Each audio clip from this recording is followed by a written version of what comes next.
Well, good morning and welcome. Given my advancing age, the Chamber's seen fit to write everything I'm supposed to say. We welcome all the candidates and guests for this debate at today's forum. I'm Carl Schmidt. I'm a longtime labor, employment, and trust lawyer, and I'm general counsel to the Chamber, and it's been my pleasure to moderate many of these events for the last 10 years, and I regard it as one of the highlights of my year. I love this Americana.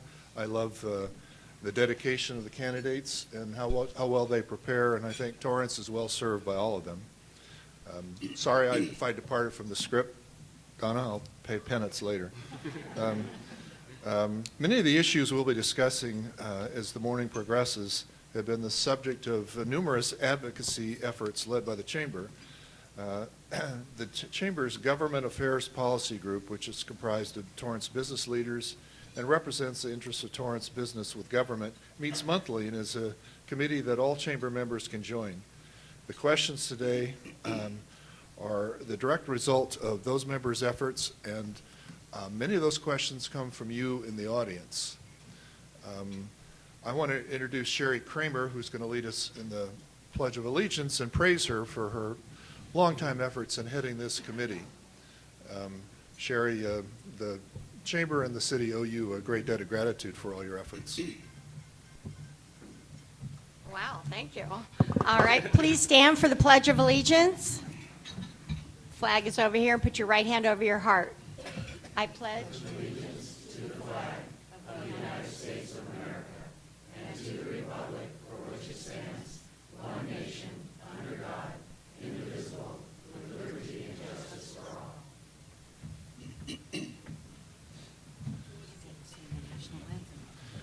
The format for today's forum is a bit different than it has been in the past.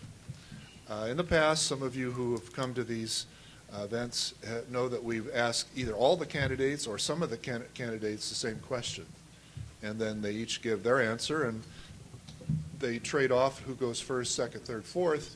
And that way it's fair as each tries to give a better answer than the other candidate who answered the same question. Today it's going to be different. Today each candidate is going to get a different one-time question. And each candidate will then have the opportunity to give his or her best answer. And if that triggers future debate at other forums, so be it.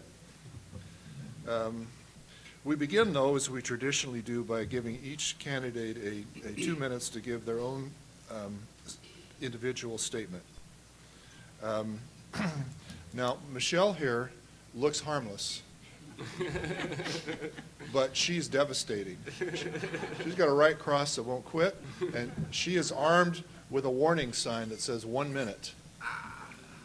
And then she has this flips is time's up, and we don't want to know what happens when time's up.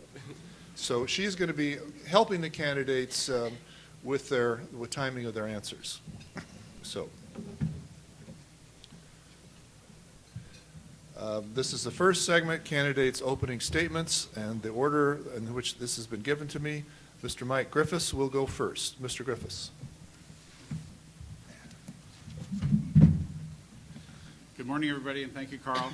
It's a pleasure to be here. And thank you to the Torrance Area Chamber of Commerce for putting on the City Council Candidate Forum today. As you may know, our council elections are very different this year due to the city moving to city council districts. Registered voters in each district will now have the opportunity to vote for only one council member. So your selection is now more important than ever. I've been your city council member for over 5 years now. I bought the house that I live in District 6 in 1985. It's been an honor to serve the city as your council member. It is not an easy job, and I still to this day learn new things. I'm thankful to have had almost 10 years on city commissions prior to becoming your council member. It's also helpful to have been in Torrance for 37 years. I understand Torrance, what people like and what they don't like. And as a representative of the people of our city, I'm in tune with the pulse of the community. A deep understanding of our city and our history is important to be able to do the job properly. And a good question to ask any candidate is, why are you running?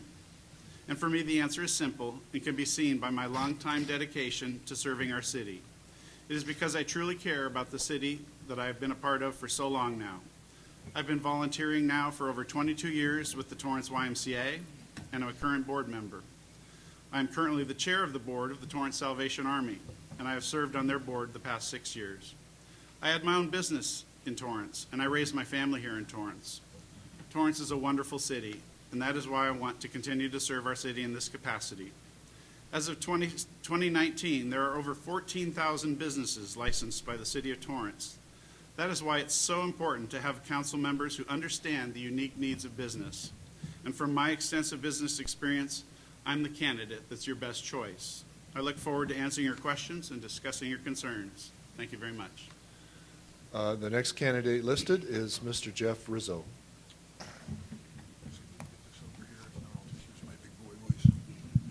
Can everybody hear me? Okay. Good morning. I'd like to thank the Chamber for holding this forum. I'm Councilmember Geoff Rizzo, and I'm running for election to the newly created District 2 Council seat. As your council member, I'd like to thank you for your interest in the upcoming elections. The city's transition to districts can give each of us a stronger voice in city government, but only if we elect leaders with deep roots in the community and a personal connection to our people. I was born and raised in Southwood. As a kid, I delivered the daily breeze to our homes, attended our schools, and played in our parks. My wife and I raised our own 2 kids in my own childhood home. I've been honored to patrol our streets and protect our families and businesses over my 30-year career with the Torrance Police Department. My first priority has and always will be keeping our community safe. I'll continue to support our police and fire and paramedics with the resources they need to meet an ever-increasing demand for emergency services. I've also focused on our infrastructure with the approval of a capital budget dedicated to street repair, as well as fought to protect the quality and character of our community. As a current city council member, former planning commissioner, and retired police lieutenant, I have 40 years of experience and firsthand knowledge of city government and operations. I've balanced complex budgets and resolved tough issues through collaborative problem solving. I possess the necessary leadership and organizational skills to address pending issues before the community while continuing to keep Torrance a great place to live, work, and play. Thank you. Next, Mr. Andrew Deblock. Good morning. I'd like to start by thanking the Chamber Board, Donna, and the incredible Chamber staff for organizing this event. The volume and quality of events like this Chamber puts on is amazing. It distinguishes the Torrance Chamber. I've had the privilege of getting to know many of you over the last few years, sharing ideas and learning from one another at GAT meetings, getting to know each other over meals at events just like this one, and also celebrating our vibrant economy and business owners at ribbon cuttings and other public events. I am so proud to get to know the folks that put the pillars of industrial and commercial in the columns that are our balanced city. I am proud of my track record delivering for Torrance as the city's voice at the state level, for projects small and large, ranging from multi-million-dollar grants for SoCal Rock and the Torrance Transit Center, to organizing veterans job fairs and Go Biz seminars to ensure folks have access to state grants. I've also proud I work with the California Green Business Network, an opportunity for businesses to get free, no-charge services that allow for them to save money and do what's right for the environment. Torrance is at a crossroads as we engage in a strategic planning process, and we see declining revenue in places like the Del Amo Fashion Center and our car dealerships. As consumer behavior changes, we need to support these incredible partners that undergird our city while welcoming new businesses. We can't do that without the robust partnership of this chamber, and I am proud to be a partner in that. With this in mind, I'm also proud of the faith placed me in the current council, who appointed me as a Historic Preservation Commissioner. If elected, I am committed to preserving the character that makes the city so great. Overall, I believe I am best equipped to take advantage of the opportunities and face the challenges coming down the road. And I am not on this journey alone. I am honored to have the support of our first responders, the Torrance Firefighter Association, our mayor, current and past council members, commissioners, as well as folks that are helping on the campaign, retired teachers. I look forward to a conversation, and thank you for your time. Next, Ms. Sharon Kalani. Thank you, Carl. Good morning, Torrance, and thank you to the Chamber and each and every one of you. Thank you. I thought my voice was loud. For taking the time to be here. Known as someone you can always count on to exceed expectations, I have been held to the highest standards of financial and employee management, customer service, honesty and integrity, and it's been monitored through background checks, licenses, and performance reviews. I have volunteered my time and resources out in our community, understanding its needs and doing so with a serving heart. My family has owned and operated more than one small business in the city of Torrance that has served the residents for over 33 years. You probably know one of them, Redondo Beach Towing. Not only was it successful, but on more than one occasion it received a national award for its social responsibility. It delivered Meals on Wheels to homebound seniors, offered safe driving programs for teens, bike safety to young children, and scholarships through SoCal Rock for people pursuing businesses in the automotive field.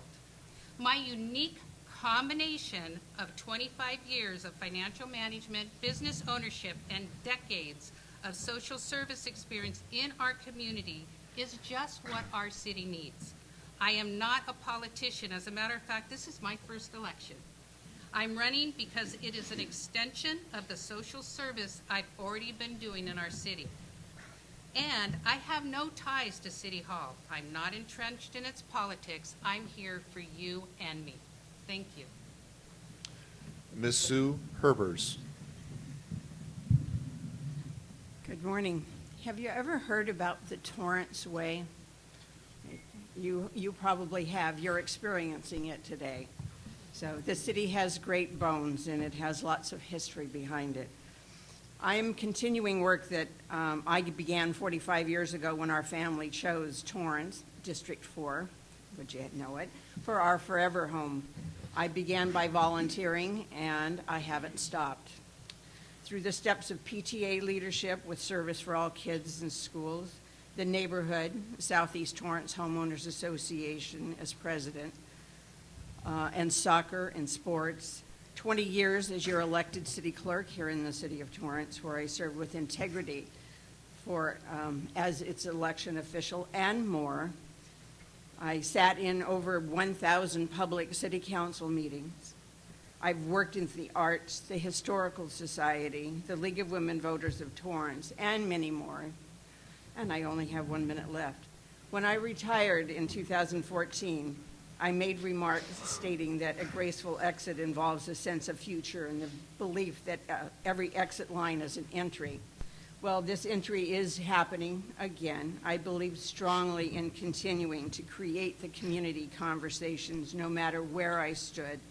And my commitment to civic involvement did not end when I walked out that door.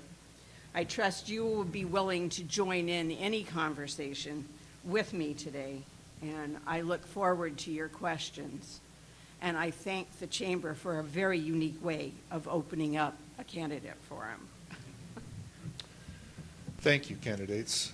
Let me comment that my father was a city councilman for 13 years in the city of Stockton in the 50s and 60s, and he was a very dedicated public servant and took his job seriously.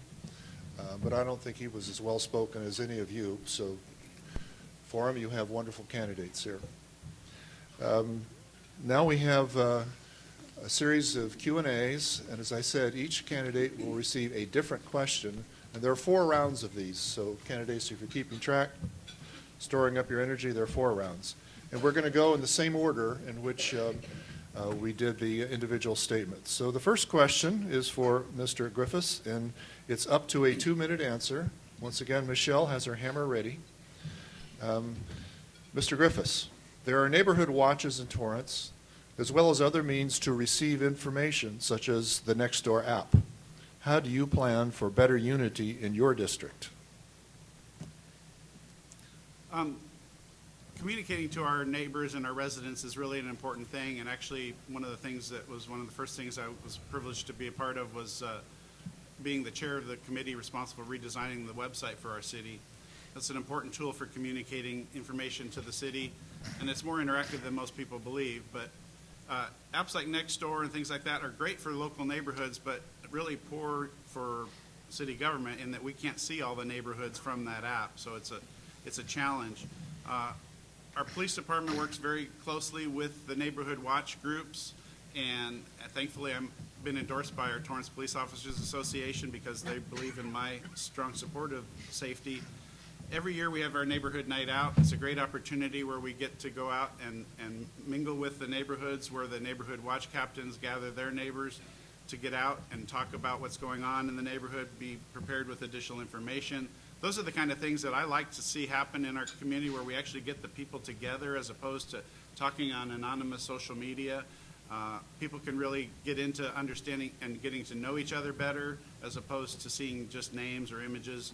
And I'd like to see more of that kind of interaction in our community, so involving our police department in getting out and about, having neighborhood meetings. Now with districts, we're going to have opportunity, I think, and I'm looking forward to having my first town hall in my district to talk about issues that are important to the people in my district.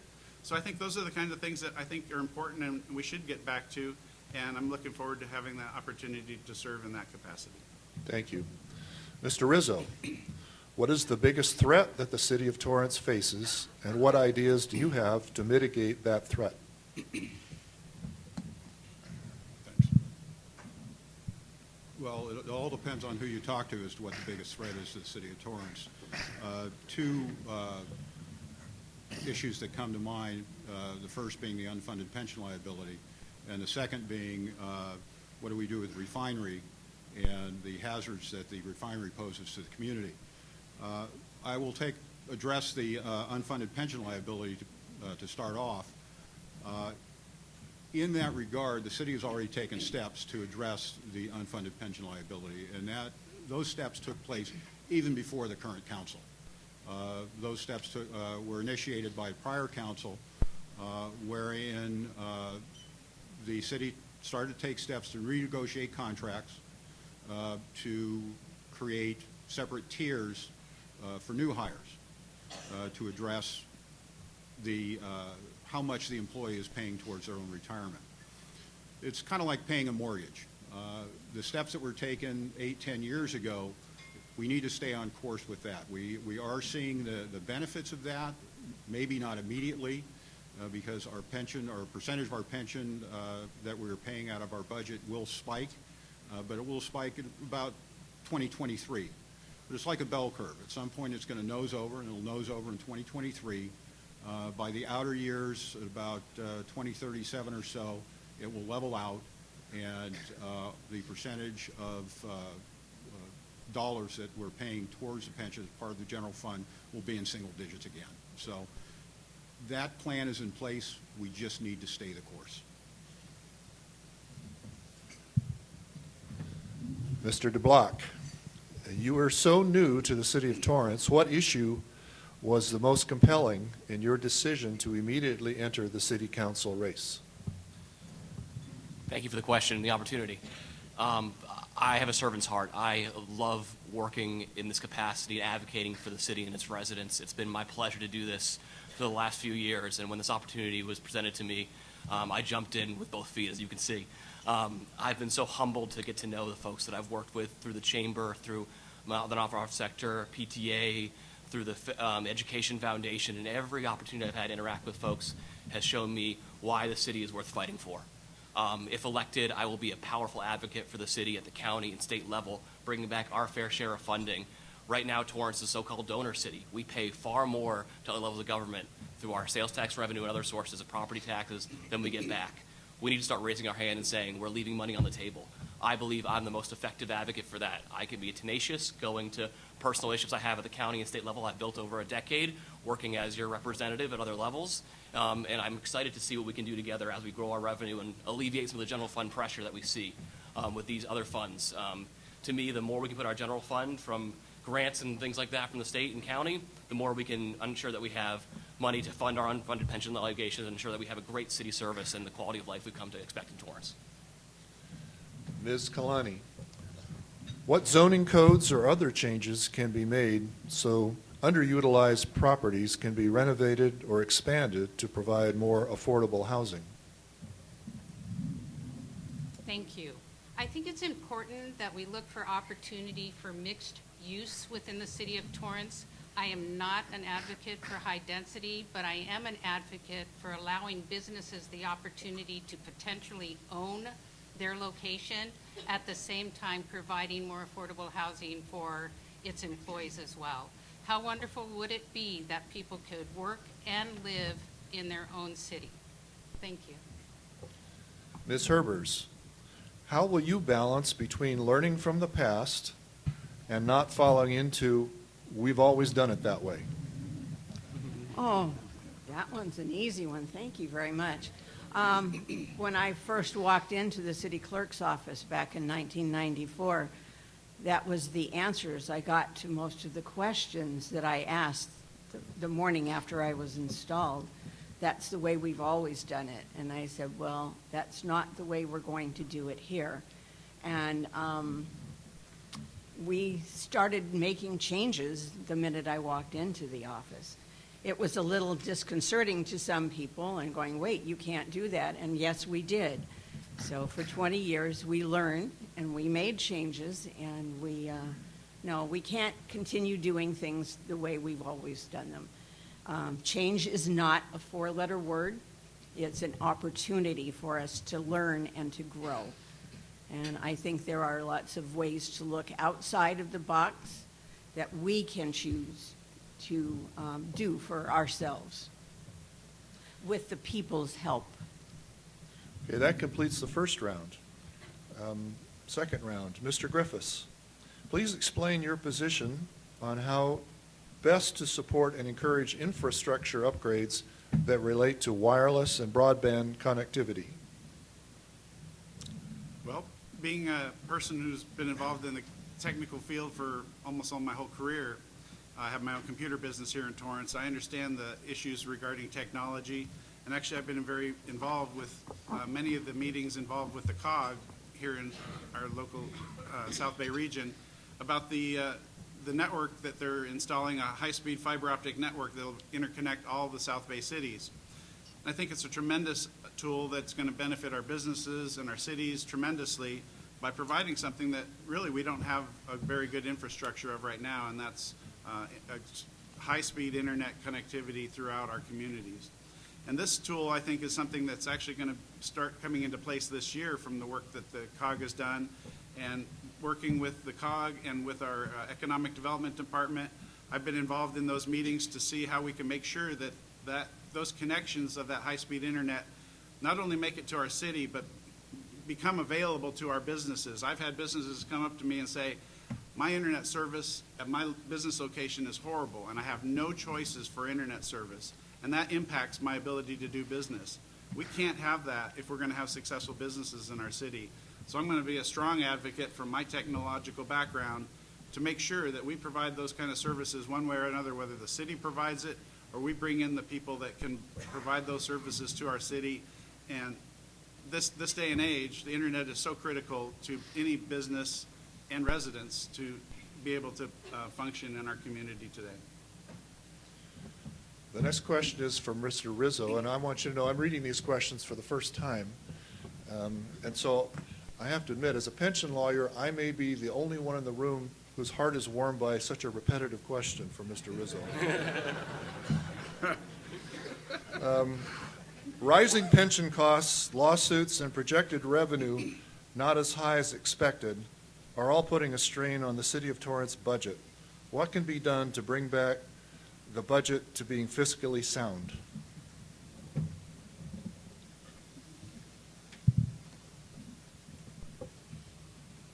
All very interesting concerns. Again, I believe I addressed what the city is doing in reference to rising pension costs. A plan has been put in place. It was put in some time ago. We do, in fact, need to stay the course on that plan where we are, in fact, paying down our debt. Rising litigation, perhaps that's something we can address in Sacramento to rein back frivolous lawsuits. There's a lot of attorneys out there that seem to find niche markets in suing cities, and anything that happens just, in fact, invites a lawsuit. That's something that is far beyond local control. We can take steps as a city to ensure that we become a little bit risk adverse and we take necessary steps to do the things we need to do when it comes to our infrastructure and our practices to ensure that we don't invite those lawsuits. As far as the revenue projections that we saw coming out of the business community last year, specifically the mall and our sales tax revenue. This is why we need a thriving business community. We need to work with the business community to, again, become a business-friendly city, invite, attract, and retain businesses in the community to fill that gap on our sales tax revenue. Thank you. Mr. Deblock, what are you going to do to address the homeless and mental illness issues in Torrance? This is a very important question. I'm glad that I got it. This is the crisis of our generation. I think you can't open a newspaper or turn on the TV without seeing more of this. I've even been getting mail already from folks talking about this as the most important issue. I think the first step is a very important step, working to form a plan. Unfortunately, Torrance is behind our neighbors, putting together a homeless plan. Just engaging this process now, where 7 other cities in the region already have a homeless plan. That's, again, leaving county dollars on the table. You can't receive county funds towards these projects without having a formal plan in place. So that's number one. Second of all, allow all of us as a community to agree on what we want to do together. I'm honored to participate in the homeless count for the last 4 years, out on the streets firsthand with other volunteers, some in this room, looking at what the city looks like. And I've seen the increase in homeless folks on our streets. To me, it can't be done alone, though. Once we have our own plan established, we need to think about the larger ecosystem, working with our partners at the county to leverage funds, but also work in partnership with the region.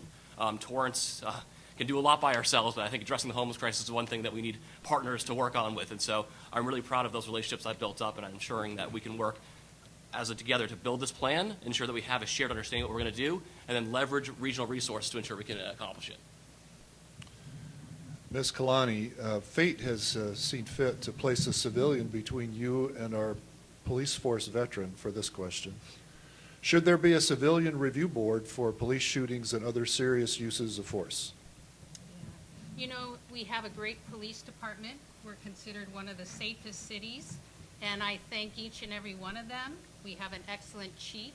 I am proud to say that I have been endorsed by the Torrance Police Officers Association after an extensive interview, and I believe that the staff and the council are already acting as a oversight committee, and another level of bureaucracy I don't think is needed at this time. Thank you. Ms. Herbers, what is the city doing to ensure safe drinking water in the future? My goodness. The Torrance Water Department has been busy for many years being very proactive about what we are doing with our water. It's not one of the topics where I have been, but I have been on all of the water tours, and I have seen and talked with people about their water. Torrance water is great. They do take care of it. All of our infrastructure is old and being replaced and taken care of. And I'm reaching back into, again, I'll have to punt a little bit on that, but I do know that they have been actively working, and they tell you, if you care to read any of the materials, that they are well written and give you all of the information that you need about your water. So I'm going to have to leave it at that. Thank you. Candidates, now we're halfway through, beginning the third round. Mr. Griffiths, what is your opinion about the hillside ordinance in Hollywood Riviera, particularly the new rules on trees, and should city trees be included in the ordinance? Great. This is something I've been involved with for a long, long time. Throughout my time on the Planning Commission prior to being on the council for the last 5 years now, we've dealt with a lot of cases regarding the hillside overlay, and I was instrumental in leading our city forward into creating a vegetation ordinance to protect views from vegetation. In fact, I was the chair of the council committee to build that new ordinance. I understand the benefits and values of views, and I think our hillside overlay for building has been working very well, and I would like to see that continue. The new vegetation ordinance, I think, has been well received. We've had to make a few minor tweaks to that procedure, but from information that I've heard from people who've had wars with their neighbors over vegetation and views, once we place that ordinance in place, people started to comply and work with each other as opposed to fight each other, and realizing now we have an ordinance that will stop them from continuing to grow their vegetation and blocking views. We've had very few, actually, people that have pursued the process of going through the extensive process of clearing out a vegetation view problem.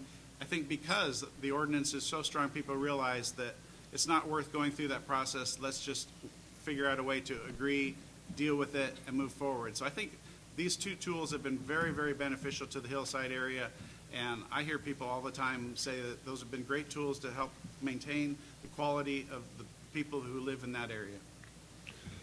Mr. Rizzo, what do you see as the appropriate approach to development in the city of Torrance, particularly with respect to affordable and workforce housing?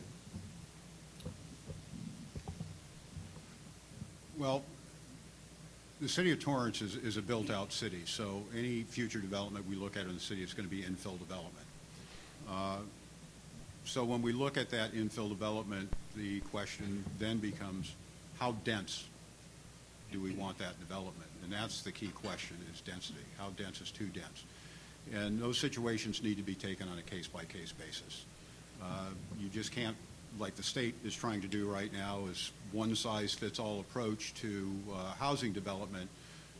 Each individual community is different. And the city of Torrance has its own certain quality and character. And in maintaining that quality and character, we need to take a look at the approach to the development for workforce housing on a case-by-case basis.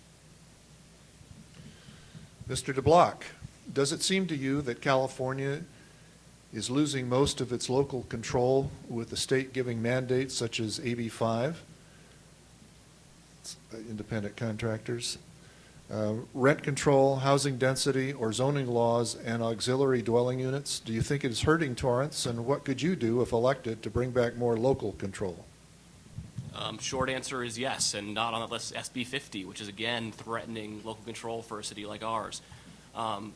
It's a great question, and one that I think is one of my greatest assets coming to this job. I've spent a lot of time treading the halls in Sacramento. I have personal relationships with chiefs of staff, not only, of course, of my own boss, but of many members I've worked with over the years. I feel very comfortable as an advocate for the city. Local control is being quickly eroded, and it's essential that we fight back. And so, to me, learning not only how to raise our hands and yell, but also those more nuanced, sometimes more difficult, personal relationship-based conversations that have to happen in order to see where, if we're not going to win the battle, we can win wars one at a time, or win battles one at a time if we're losing the war, to ensure that we're fighting and carving out what we can for our city.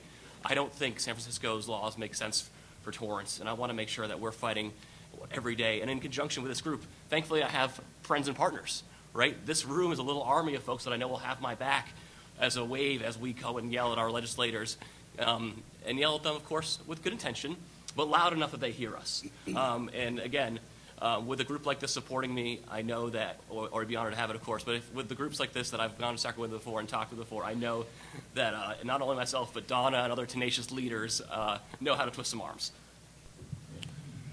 Ms. Kalani, do you consider yourself business-friendly? If so, why? If elected, what would you do to support the Torrance business community? Thank you very much for the opportunity to answer that question. Having a family-owned business for 33 years in the city of Torrance, I'm very business-friendly. I know what it takes to have a successful business. We were challenged with squeezed profit margins, minimum wages. Some things we can't control. We have to manage what we can't control, and we have to try to change what we can change. We can't change minimum wage, but certainly we could look for ways to, as I said, possibly give a business an opportunity to fix their expenses through being able to own their own location. We can look for ways to control the cost to get a business license in the city of Torrance. Attract them through ways that are creative and thinking out of the box. Small business in Torrance is so important, but so is making it a wonderful place for the employees to live and to play as well. Thank you. Ms. Herbers, what is your vision of downtown Torrance for the next 4 to 8 years? Well, I am excited to say that last night at the city council meeting, they did adopted the work to look into the feasibility of doing something with downtown Torrance. It's a wonderful place, and there are so many opportunities. It's a great opportunity for all of us to join in and have our voices heard to see what we want to have down there, and then to go forward and make it happen. There are businesses that are coming back that are making it their part of the city viable, and it is it's just one of those great opportunities for us to use grant money and some of our own funding to see what will be coming in the future, and we will be working hard on that. Okay, we're now in the last round. Mr. Griffiths, the current political climate, whether local or national, is quite polarized. What steps would you take to minimize that, and how would you encourage your colleagues to do the same? That's a monstrous question for a couple of minutes. Political divisiveness has really become a problem for many years now, and it's preventing us, in my opinion, from being able to move forward. We spend too much time talking about fighting with each other as opposed to working together to create new opportunities, solve problems. And so how that affects us at the local level isn't that great, because obviously being a nonpartisan office, we don't get into partisan bickering at our level. I think for the most part, we all care about one thing, and that's just how Torrance works as a city, and the needs of our businesses and our residents. And that's the way I want to keep it focused in our city level, is let's not get into divisive politics. Let's just continue to do what we've been doing best for all these years. Let's just continue to serve those folks here in our community and solve the problems that we have here locally where we have control. And I tried my best to just avoid the partisan politics at the higher level. It's distracting, it's not productive, and we don't have those problems here at Torrance. And I hope we don't see that come into play here. I am concerned that partisan politics is moving its way down the chain from federal level to the state level, and I hope it doesn't come to the local level. Thank you. Mr. Rizzo, again, as an employment lawyer, I'm keenly interested in your answer. I remind you the Torrance annual employment law review is coming up. Perhaps you'll be invited. New minimum wage laws have every California business marching toward $15 an hour. The latest wave of minimum wage laws have not even taken effect yet, and several labor unions are already laying the political groundwork for a $17 an hour minimum wage. Several cities have minimum wage laws above the state minimum. What is your opinion on the effectiveness of these wage laws, and should Torrance adopt a minimum wage law over and above the state requirements? It's okay. You're falling down on your job. I know. It's early. I'm going to answer that last portion of that question first. No, absolutely not. We should not adopt any ordinances in reference to minimum wages above what the state law is currently requiring. Minimum wage laws, initially when they first came out, I was opposed to minimum wage laws. Basically, we're trying to legislate our way out of poverty. That you can't do that, because all you're doing is passing those costs on to the consumer. If I have to raise my payroll to support my employees, then the costs of my products or services are going to go up. So I'm going to be passing that along to the consumers. Who are we to tell a business what they can and can't afford to pay their employees to stay profitable? And that's my position on it. And no ordinances to increase it above the state minimum. Thank you. Mr. Deblock, a lot of local governments are looking at a sales tax increase to stop the state government from taking the money. How do you see selling that to voters? I'm going to take a leap and assume we're talking about Measure X here. Is that a fair assumption? In this case, I think that Measure X actually is a good idea. I've supported it, and not because I support raising taxes, which I obviously do not, and I want to make that very clear, but because we need to keep our funds local. As discussed earlier, there are many folks reaching our pocketbooks right now looking for money, and Torrance, again, has been at the short end of the stick, unfortunately, when it's come to getting that money back. We have to go on our hands and knees often to other levels and ask for this money that we've already paid. Measure X would be a blocking tax measure, which would allow for us, if and when, and only if and when, another entity goes towards that maximum, county maximum sales tax, that would allow that money to stay local. So say county fire, someone else, another water issue comes up, folks say, in the county as a whole say, yes, we want that. That would ensure that Torrance then raises our taxes commensurately and says that money stays local for our general fund. I firmly believe Torrance knows best how to spend our money, and that's why I would be supportive of Measure X. And communicating that's going to be difficult. But I think with great partners like our city leaders, great partners like our first responders, we'll see the benefit of that general fund revenue, communicating directly with folks. And again, the chamber hopefully helping us communicate this message, we'll be able to tell voters it's a smart choice for the city.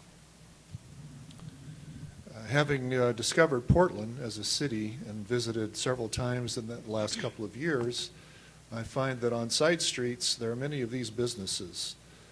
Ms. Kalani, cannabis is here to stay, yet Torrance has yet to license any cannabis business. Surrounding cities have begun licensing and benefiting from the tax revenue. As a council member, would you be in favor of allowing regulated cannabis sales in Torrance? It's such an interesting question for me. I would not be in support of cannabis sales in the city of Torrance. Now, CBD is something very different. Measures were already passed to allow that to be sold within the city of Torrance. That has a proven medical benefit to us. But a standalone cannabis store in Torrance, when those larger stores are authorized to sell CBD, they're regulated, they're liable, they can be held responsible, is very different than a standalone cannabis store where we can't easily regulate what they're selling, what effect that's going to have on our community, what kind of patron they're going to attract, and how that's going to affect our quality of life, both medically and as a city. Ms. Herbers, when it comes to the business community, what are your top 3 priorities if you were elected? For the business community, the ability to run their businesses without extra added burdens to them. I have seen how businesses do operate and all of the paperwork that goes on, and sometimes that paperwork is a bit much. I keep thinking, wow, it takes a lot to do that type of work. To see how we can become better partners with all of our businesses, to welcome them in, and to see what we as a city can do to assist them in making their business a success. And just to help by keeping our business in Torrance for those people who are here, rather than going off out of the city to do our business. We need to encourage people to be shopping and using the services that are here in the city. Thank you. That concludes our second segment. Difficult questions and insightful answers. Thank you, candidates. Now, maybe something else has occurred to you that you might want to alter your closing statement. This is your opportunity. We're now going to have 2 minutes for closing statements from each candidate, and we'll continue the same order. Mr. Griffiths. That's all right, I like being first. Thank you all for attending today's candidate forum. Choosing those who lead our city is a very important task that the voters have. I hope you have seen from my record as your council member for the past 5 years, and as a resident and longtime volunteer in our community for 37 years, that I'm the best candidate to represent District 6. That's why so many Torrance leaders have chosen to endorse me. Leaders like former mayors Frank Scotto and Dan Walker, council members Milton Herring, Aurelia Matucci, former council members Heidi Ashcraft, Tom Brewer, Bill Sutherland, and many more. School board members Betty Lou, Jeremy Gerson, and James Hahn, dozens of city commissioners, and many, many more. Got a very extensive list of endorsements. You're welcome to look at all of those on my website. Thank you. These are people that live in Torrance and care about our community. And just last week, the Torrance Police Officers Association gave me their endorsement, as I said, realizing that I've been a strong supporter of public safety in our city, which is critically important to our businesses as well. As your council member, I've worked hard for the businesses in our community, attending almost all ribbon cuttings, helping businesses solve problems they face, and advocating to help keep our city as business-friendly as possible. That is why, for my third time, I've been endorsed by the BizFed PAC, the organization representing businesses throughout all of LA County. Talk is cheap. Action is what really speaks, and I have my own record of actions that I've taken here in the city. If you can vote in Torrance, you have only one vote for City Council. Please use it wisely. I've worked hard for Torrance and Torrance businesses these past 5 years. I respectfully ask for your vote. If you live outside District 6, I ask for your support to help me. No matter which district you are in, it is critical to support those candidates from any district that you think will best serve Torrance. Please visit my website at ilikemikefortorrance.com, and thank you all very much. Mr. Rizzo. Again, I'd like to thank the Chamber of Commerce for sponsoring this event this morning and everyone that is here. Thank you for your time and interest. As your current council member, I look forward to continuing to serve you and your concerns. I have the proven ability to confront tough issues head-on. Most importantly, I have the integrity Torrance needs in a city council member. If you ask anyone who knows me, whether through my work on the council, the planning commission, or with the police department, I think they'd tell you I'm someone who listens first, gathers the facts, and uses reason to guide my decisions. We need leaders who can see the big picture and make pragmatic, principled decisions.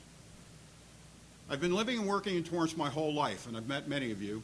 Your passion for our community has inspired me to remain on the council and continue to serve you and your concerns. My father was a decorated World War II veteran who sacrificed much to raise his family here in the city of Torrance. He taught me the importance of giving back to my community. Having dedicated my life to serving the community, it's taught me that the reward of a thriving business community makes for a stronger community. I've been honored with the support of many current and former elected officials, community leaders, and the brave men and women of our Torrance and Police and Fire associations. Please visit my website to see why they believe I'm the strongest candidate, and on March 3rd, join them and vote for Geoff Rizzo for Torrance City Council, District 2.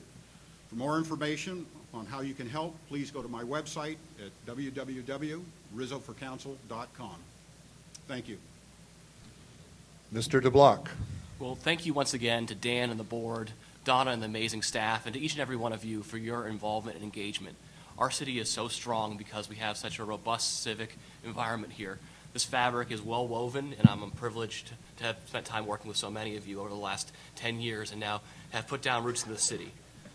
I'm focused on our future. I want to make sure the city continues to thrive and be successful. We've been a balanced city since our inception, since the Olmsted Track and Jared City Torrance came down to found this city, and I know we continue to be as we look to the future to bring in new businesses to undergird our existing revenue. To me, we're at a crossroads, and we're at a place where we have an opportunity now to plan for the next 10 and 20 years. I'm going to be here for the next 10 and 20 years working with you, and I'm proud of my track record already working for you at the state and county levels. Together, we've built on some great institutions, SoCal Rock, where we are changing infrastructure and reducing traffic together, and I'm really looking forward to the opportunity to continue that great work. This has been a long journey and one I've been humbled to engage in, but it's a journey I haven't been on alone. I'm proud to be endorsed by city leaders, including the mayor. I'm proud to be endorsed by Torrance Firefighters Association, and I'm proud to be endorsed by our county and state leaders, folks I'll work directly with to ensure that we get our fair share of funding back. It's been a privilege to spend time with you this morning, and I'll stay around afterwards to talk with folks. Thank you again for your time, attention, and engagement in our city. Ms. Kalani. Thank you, sir. Thank you. Before I close, another special thank you to the Torrance Chamber of Commerce, the staff of the DoubleTree Hotel, and to each and every one of you. Torrance has been my family home from the beginning. My children were born here, and they attended Torrance schools. I did not take my decision to run for office lightly. As a matter of fact, I positioned myself over the years to be successful at it. I've been extremely public and transparent in my position on the issues of Torrance, and you can go to my Facebook page and my website as well to see exactly where I stand. There's just not enough time to talk about those this morning. But my financial, business, and social services background was instrumental in helping me with the endorsement of the Los Angeles County Business Federation, known as BizFed. Their endorsement was announced just last night. I'm honored that retiring Councilman Milton Herring, who lives in District 4, Mayor Frank Scotto, and more than a dozen current and past members of the council, elected officials, and commissioners have endorsed me. I'm humbled, again, that the Torrance Police Officer Association endorsed me as well, but most importantly, I have the support of my wonderful family. I saw them back of the back just a minute ago. You can count on me to bring change and vision with responsible, solution-based leadership for the residents and businesses of Torrance. I respectfully ask for your support and your vote. I'm running in District 4. My name's Sharon Kalani. Thank you. Ms. Herbers. Sorry, not doing my job, Sue. Sorry about that. Thank you, Andrew. Thank you, Chamber, for having us this morning, and thank you all for coming to listen to us. I care deeply about this community, and I'm really happy to see your faces here. And I am not dabbling in politics, and I'm definitely not a politician. I have been involved in outreach to voters and trying to get people involved in their community. I don't have the answer to everything. I'm still learning, and I think that applies to most of us today. But let's all remember that not one person has all of the answers, and it's the people coming together who can make it work for us. And I pledge to look at all the matters coming before me in a thoughtful way and look for input from people. Andrew spoke about the strategic plan. I am delighted that I am a part of a strategic plan committee that is looking forward, is going to be coming to the City Council with a plan for your future, a way to look forward. And it's very thoughtful, and hopefully that our community will come together and around that platform to see what we can do.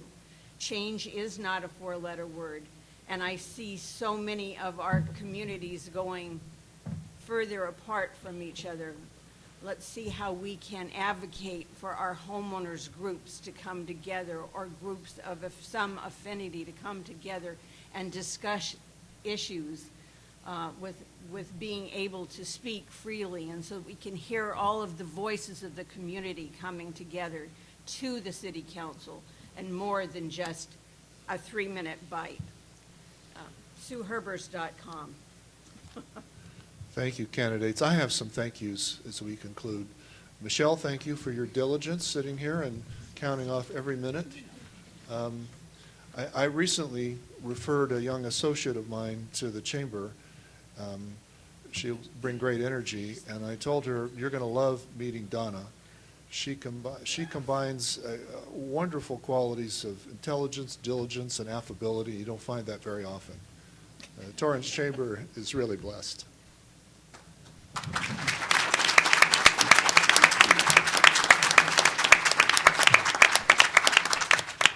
So I want to thank the candidates and everyone else in attendance. Thank you, guests. We hope to see you throughout the year at Torrance Chamber events and programs, and their flyers at the back tables. Please pick them up. These are all well thought out and well executed. Thank you.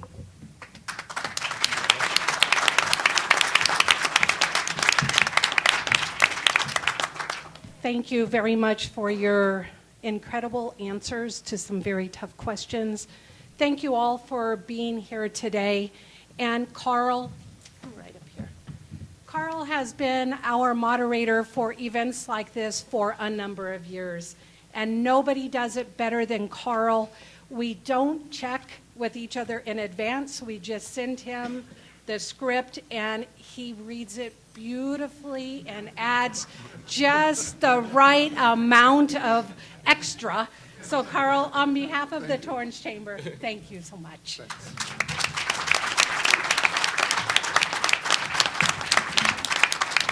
That concludes our program. Thank you very much. I appreciate that.